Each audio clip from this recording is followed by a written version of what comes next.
بسم اللہ الرحمن الرحیم۔ صرف 5 منٹ کا مدرسہ قرآن و حدیث کی روشنی میں 20 شوال المکرم، نمبر 1، اسلامی تاریخ۔ ام المؤمنین حضرت حفصہ رضی اللہ عنہا۔ حضرت حفصہ رضی اللہ عنہ حضرت عمر رضی اللہ عنہ کی صاحبزادی اور حضرت عبداللہ بن عمر رضی اللہ عنہما کی حقیقی بہن ہیں۔ نبوت سے 5 سال پہلے پیدا ہوئیں۔ پہلے حضرت خنیس بن حذافہ رضی اللہ عنہ سے نکاح ہوا۔ وہ غزوہ بدر میں شدید زخمی ہو کر کچھ دنوں کے بعد شہید ہو گئے تو حضور صلی اللہ علیہ وسلم نے ان سے نکاح فرمایا۔ حضرت حفصہ رضی اللہ عنہا بڑی فضل و کمال کی مالک تھیں۔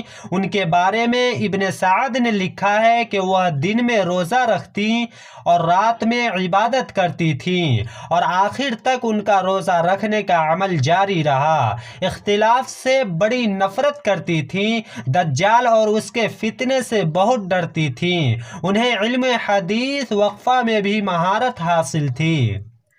حدیث کی کتابوں میں ان سے 60 حدیثیں بیان کی گئی ہیں جو انہوں نے حضور صلی اللہ علیہ وسلم اور حضرت عمر رضی اللہ عنہ سے سنی تھیں۔ حضرت امیر معاویہ رضی اللہ عنہ کے دور خلافت میں شعبان 45 سن ہجری میں ان کا انتقال ہوا۔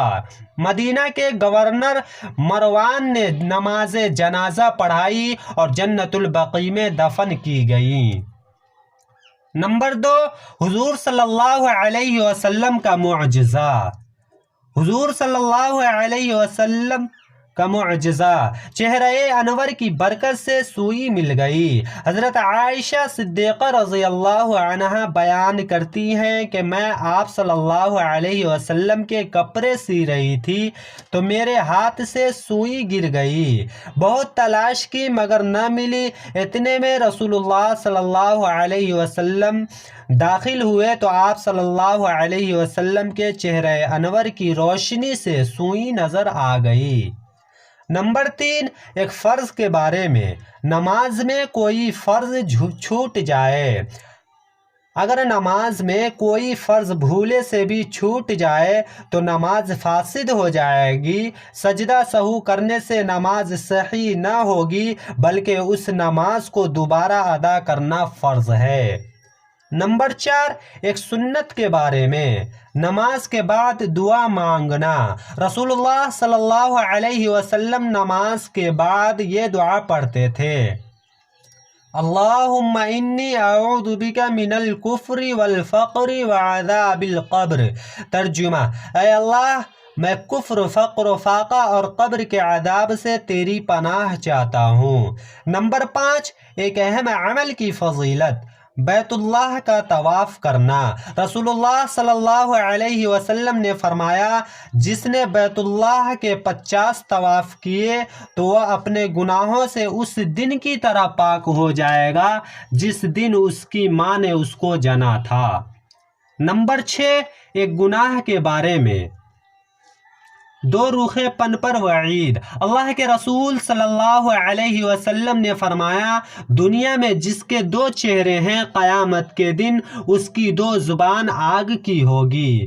فائدہ: دنیا میں 2 چہرے ہونے کا مطلب یہ ہے کہ کسی کے سامنے کچھ کہے اور دوسرے کے سامنے کچھ، تاکہ دونوں میں پھوٹ پڑ جائے۔ نمبر 7، دنیا کے بارے میں۔ دنیا ختم ہونے والی ہے۔ حضرت خالد بن عمیر عدوی رحمۃ اللہ علیہ فرماتے ہیں: ہمارے سامنے عبید بن غزوان رضی اللہ عنہ نے ایک خطبہ دیا۔ اس وقت وہ بصرہ کے گورنر تھے۔ انہوں نے اللہ تعالیٰ کی حمد و ثنا کے بعد فرمایا: دنیا قطع تعلق کا اعلان کر رہی اور تیزی کے ساتھ منہ موڑ کر بھاگ رہی ہے۔